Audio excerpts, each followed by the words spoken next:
जय श्री कृष्ण। नमो नमः। आज कृष्ण दर्शन शास्त्र की सीरीज में चैप्टर 71 लेकर उपस्थित हुए हैं। हमारे प्राण श्री कृष्ण हैं, हमारे गुरुदेव हैं और हमारे प्राण उन अर्जुन सदृश आत्माओं को ज्ञान दे रहे हैं जो मन और माइंड के कॉन्शियसनेस में चलती हैं। तो हम कर्म बोध पढ़ा रहे हैं, कर्म बोध बता रहे हैं और ये कर्म बोध हमारा जारी है। जो कर्मों की बातें हम बता रहे हैं, कर्मों का ज्ञान हम आपको बता रहे हैं। तो आज हम आपको ये बताएंगे कि कर्मों की प्रकृति कितने तरह की होती है, कितने तरह के कर्मों की प्रकृति होती है। तो कर्मों की प्रकृति 3 तरह की होती है। 3 तरह की कर्मों की प्रकृति होती है, नेचर होती है, नेचर ऑफ कर्मास। तो एक प्रकृति होती है तामसिक प्रकृति। तामसिक प्रकृति में कैसे कर्म आते हैं? तामसिक प्रकृति में वे कर्म आते हैं जो अस्वच्छ होते हैं और असुर प्रवृत्ति वाले संदेश देते हैं या असुर प्रवृत्ति वाली क्रियाओं से लिपटे चुपटे होते हैं। तामसिक प्रवृत्ति वाले कर्म कौन से होते हैं? तामसिक प्रवृत्ति वाले कर्म वो होते हैं जो विकारों से लिप्त होते हैं, विकारों से ग्रसित होते हैं, वो तामसिक प्रवृत्ति वाले कर्म होते हैं। आसुरी प्रवृत्ति लिए हुए होते हैं। इसमें सारे के सारी बैड हैबिट्स आ गई, जैसे हिंसा या किसी की हत्या करना, झूठ बोलना भी हम तामसिक में भी ले लेते हैं, राजसिक में भी ले लेते हैं। तो झूठ बोलना एक अलग हो गया, रिश्वत लेना और व्यभिचार करना, दगा देना और चोरी करना, छल कपट करना और चुगली करना भी हम राजसिक में ले लेते हैं। तामसिक में भयंकर भयंकर वो कर्म आते हैं जो आपको जेलों की सलाखें में बंद करवा देते हैं। ऐसे कर्म मान लो। सबसे इसमें तामसिक कर्म में सबसे जो बड़ा भयंकर कर्म है वो है, एक तो किसी की हत्या करना, दूसरा है व्यभिचार करना, यानी कि अपने पति या पत्नी के प्रति पतिव्रता या पत्नीव्रता न रहना, उनको धोखा देना और किसी दूसरी पराये स्त्री या मर्दों के साथ काम संबंध बनाना। ये 2 कर्म जो तामसिक कर्म है ये बहुत ही बुरे हैं। हत्या करना और व्यभिचार करना, और इन दोनों कर्मों से इंसान को बच के रहना चाहिए। इन दोनों कर्मों का परिणाम चाहे इस जन्म में भुगतना पड़े चाहे दूसरे जन्म में भुगतना पड़े, बहुत बुरा होता है। तो तामसिक कर्म वो होते हैं जिसमें आसुरी प्रवृत्तियाँ होती हैं, वो तामसिक कर्म कहलाते हैं। तो तामसिक प्रवृत्ति उन व्यक्तियों की होती है जो तामसिक कर्म करते हैं, आप ये मान लीजिए, विकारों से ग्रसित होते हैं। दूसरे कर्म आते हैं राजसिक कर्म, राजसिक प्रवृत्ति वाले कर्म। इसमें कैसे आते हैं? इसमें रहने सहने खाने के लिए जो कर्म होते हैं वो आते हैं। आजीविका चलाने के लिए थोड़ा बहुत छल कपट करना पड़े, थोड़ा बहुत झूठ भी बोलना पड़े, तो इसमें राजसिक कर्म में ही वो आ जाता है। उसका भी गुण दोष जो भी बनता होगा, पर तामसिक कर्मों जितने गुण दोष जितना इसमें गुण दोष नहीं बनता है। क्योंकि आजकल के इस कलयुग में देखा जाए तो राजसिक कर्मों की भरमार है। छल कपट करता है इंसान, झूठ भी बोलता है, तो ये तामसिक कर्म ही कहलाते हैं। चुगली करना भी तामसिक कर्म में ही आता है, लेकिन राजसिक कर्म में भी आता है। तो ये है। तो राजसिक कर्म में क्या आता है? राजसिक कर्म में आता है राजनीति करना। राजनीति करने में थोड़ा बहुत झूठ इंसान बोलता है, बिना झूठ के तो राजनीति चल ही नहीं सकती, तो ये राजसिक कर्म में आता है। राजसिक कर्म में अच्छे कर्म भी आते हैं, जैसे दान पुण्य करना और दुनिया को अपना अहम दिखाना, दुनिया में अपने अहम की पुष्टता करना। ये सारे राजसिक कर्म होते हैं जो एक नॉर्मल, एक साधारण इंसान करता हुआ प्रतीत होता है, वो सारे राजसिक कर्म होते हैं। राजसिक कर्म में आपका विवाह संबंधों में रहते हुए काम संबंध बनाना अपनी पत्नी या पति के साथ मान्य होता है, राजसिक कर्म में। ठीक है। और राजसिक कर्म में अपने परिवार का दायित्व लेना, अपने परिवार की जिम्मेदारी लेना और सजना संवरना और आजीविका के लिए कोई भी कार्य करना और उन कार्यों में और अपनी व्यस्तता में इसमें घूमना फिरना, ये सारी चीज़ें राजसिक कर्मों में आती हैं। यानी कि ये शुद्ध अशुद्ध प्रकृति का मिक्सअप होता है राजसिक कर्म, ये राजसिक कर्म कहलाते हैं। सात्विक कर्म वो होते हैं जो टोटली ही भगवान या सोल या गॉड या सुप्रीम बीइंग या ईस्ट की तरफ ही हो जाते हैं, उनकी तरफ ही मुड़ जाते हैं, वो सात्विक कर्म होते हैं। सात्विक कर्म में क्या आता है? सात्विक कर्म में आता है सुबह सुबह अपने प्राणों का नाम लेना।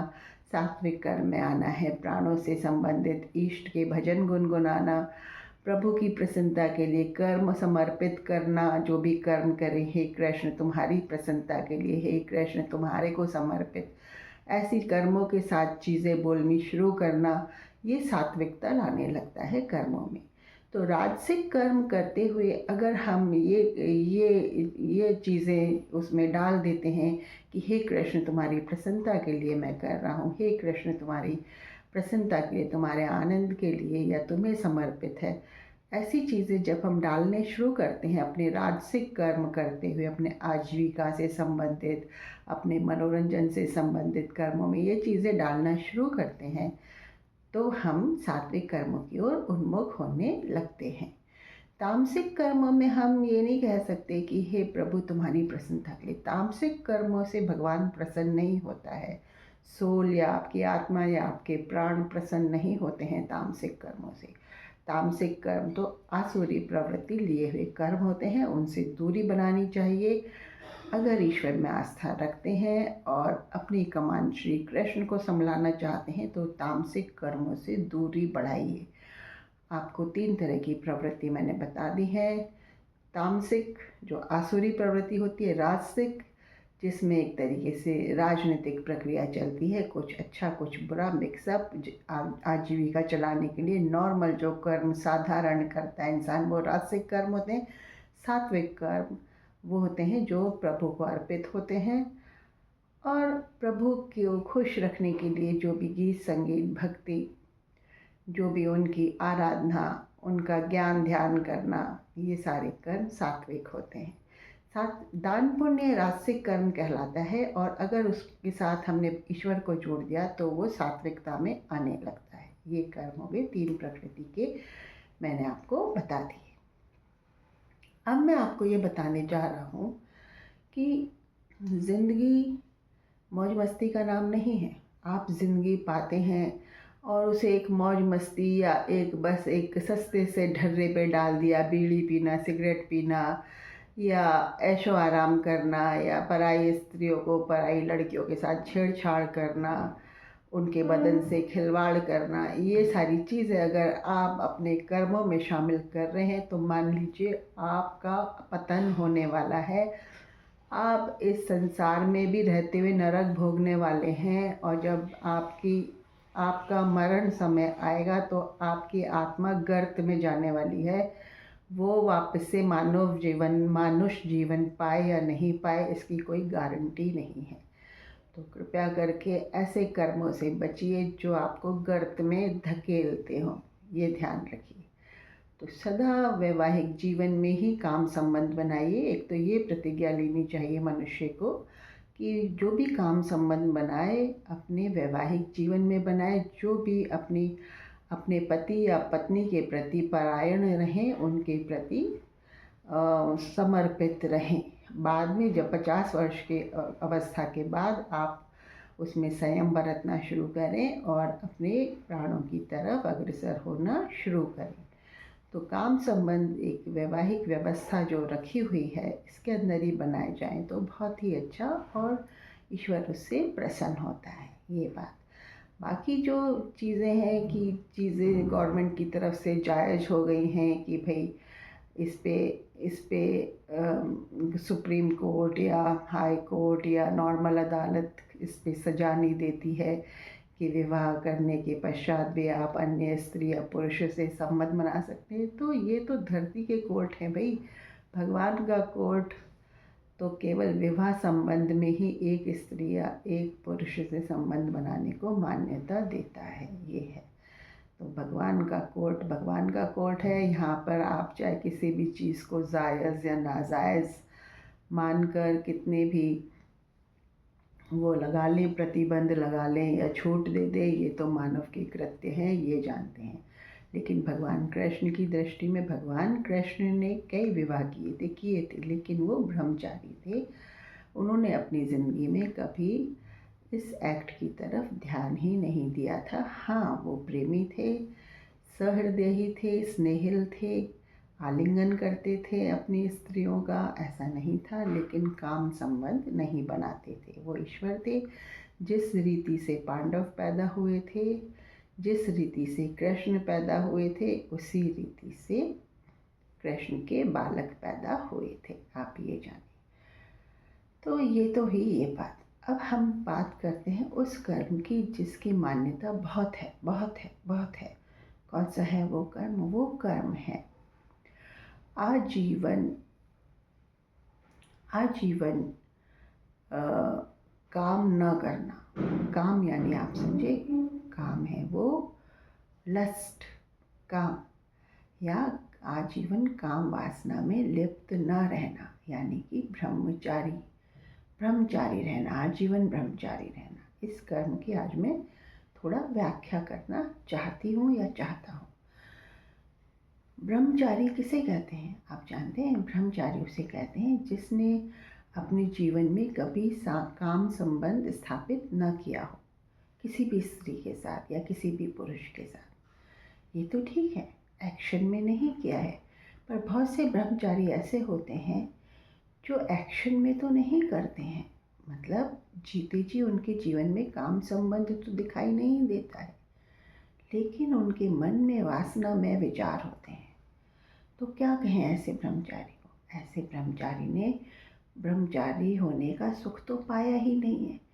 तो वो विचार जो अंदर उमड़ घुमड़ करते रहते हैं वासना के प्रति, ब्रह्मचारियों में भी, उनसे कैसे मुक्ति पाए? जो ब्रह्मचारी रहने का, आजीवन ब्रह्मचर्य का वो संकल्प ले चुके हैं जो ब्रह्मचारी, उनको मेरा कहना ये है कि वो तो सदा के लिए समर्पित हो जाएं प्रभु को। क्योंकि जब तुमने ब्रह्मचारी रहने का संकल्प ले लिया है तो फिर क्या दुविधा है? फिर कोई दुविधा ही नहीं है। आप प्रभु को समर्पित होइए और प्रभु आपकी गाड़ी पार लगाएगा। आपके मन में जो और भी विकार हैं या जो और भी असंगत वैसे विचार आते हैं, काम से संबंधित विचार, वासना से संबंधित विचार जो मन में आते हैं, उनकी प्रभु ऐसी की तैसी कर देगा। तो जो मनुष्य, जो सन्यासी या जो मनुष्य आजीवन कुंवारे रहने का संकल्प ले चुके हैं कि जिन्हें शादी नहीं करनी, तो वो तो समर्पित बेखौफ हो सकते हैं प्रभु के लिए, ये मेरा कहना है। खैर, ये तो बात हुई ये वाली। अब हम बात करते हैं यह कि कर्म कौन करता है? कर्म कौन करता है?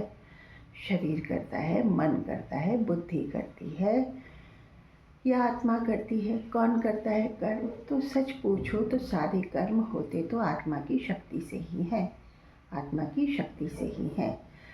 मन और माइंड अपनी चला के बुद्धि से बस तथास्तु या हामी भरवा लेते हैं या उन बातों पे क्लिक करवा लेते हैं और शरीर को आज्ञा दे देते हैं कि कर्म करो।